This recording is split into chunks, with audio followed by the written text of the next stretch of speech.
একটি গুরুত্বপূর্ণ আমল নিয়ে আলোচনা করব। আমরা অনেকেই পাপ করতে করতে নিজের অন্তরকে কালো কুশ্রী করে ফেলেছি। গুনাহ করতে করতে আর নেক কাজ ভালো লাগে না। এরকম একটি আমল বলবো, যে আমলটি করলে গুনাহ থেকে বিরত থাকা যায়, আল্লাহ পাকের নৈকট্য অর্জন করা যায়। যারা দুর্বল তারা এই আমলটি করলে আল্লাহ পাক তাদেরকে সবল করে দিবেন, শক্তিশালী করে দিবেন।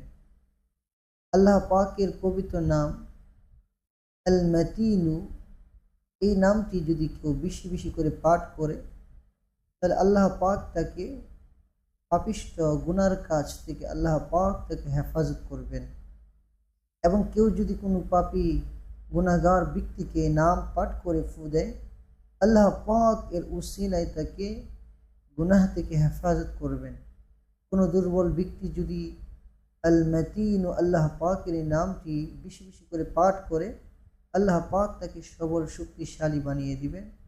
আমরা যারা বেশি বেশি করে গুনাহ করি, আমাদের উচিত বেশি বেশি করে আল্লাহ পাকের এই নাম আল মাতিনু বেশি বেশি করে পাঠ করা। যারা দুর্বল তাদের উচিত এই নামটি বেশি বেশি করে পাঠ করা। আল্লাহ পাক তাকে সবল করে দিবেন ইনশাআল্লাহ।